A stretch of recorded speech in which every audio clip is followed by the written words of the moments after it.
নমস্কার বন্ধুরা, আশা করছি সবাই ভালো আছো। আমিও খুব ভালো আছি। রাধিকা ডেলি ব্লগে তোমাদের সবাইকে স্বাগত। আজকে নিয়ে চলে এসেছি সাদা পোলাওর রেসিপি। চলো কিভাবে তৈরি করছি তোমাদের কাছে শেয়ার করছি। একটি পাত্রে আমি তেল ঢেলে নিলাম। এখন পেঁয়াজ কুচি দিয়ে দিলাম।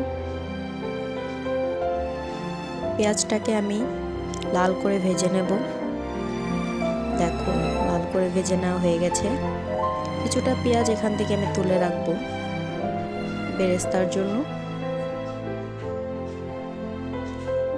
কিছুটা পেঁয়াজ সাইড করে রেখে দিয়েছি।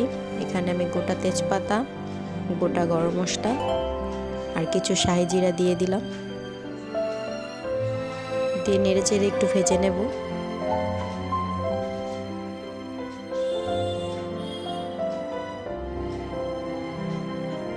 এখন আমি 1 চামচের মতো আদা রসুন বাটা দিয়ে দিলাম। দিয়ে এটিকে সবগুলো মশলা একসাথে ভেজে নেব।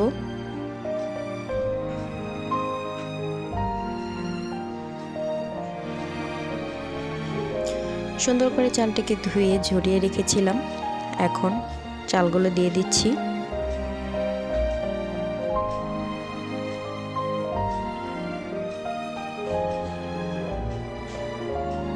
এখন সুন্দর করে নেড়ে চেড়ে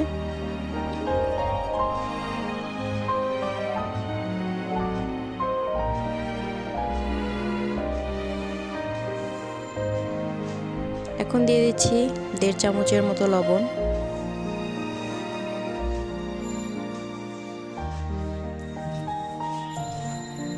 লবণটিকে ভালো করে মিশিয়ে নেব। দেখো, চালটা ভালো করে ভাজা হয়ে গেছে। এখন আমি জল দিয়ে দিচ্ছি। এখানে আমি আধা কেজি চাল নিয়েছি। আধা কেজি চালে তোমরা 1 কেজি পরিমাণ জল দিতে পারো।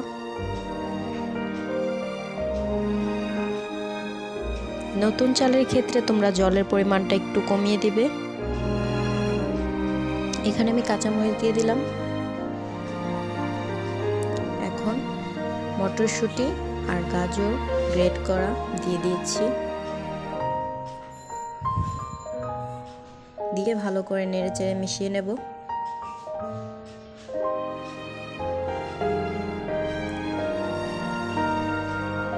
কিছুক্ষণের জন্য ঢাকা দিয়ে রেখেছিলাম। এখন ঢাকা তুলে দেখছি। দেখো, জলটা প্রায় শুকিয়ে গেছে। এই পর্যায়ে আমি দিয়ে দেব কিছুটা কিশমিশ আর আলু বখরা।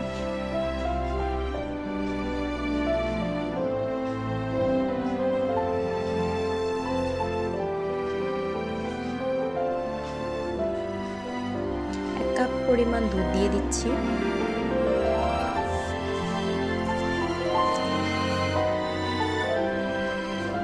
ভালো করে মিশিয়ে এটিকে আমি দমে রেখে দেব কিছুক্ষণের জন্য।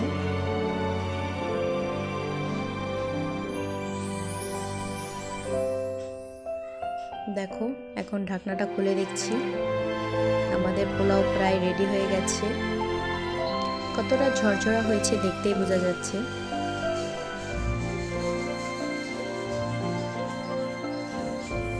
আমি হাত দিয়ে প্রেস করে দেখছি সিদ্ধ হয়েছে কিনা। হ্যাঁ, হয়ে গেছে। আমাদের পোলাওটি এখন রেডি।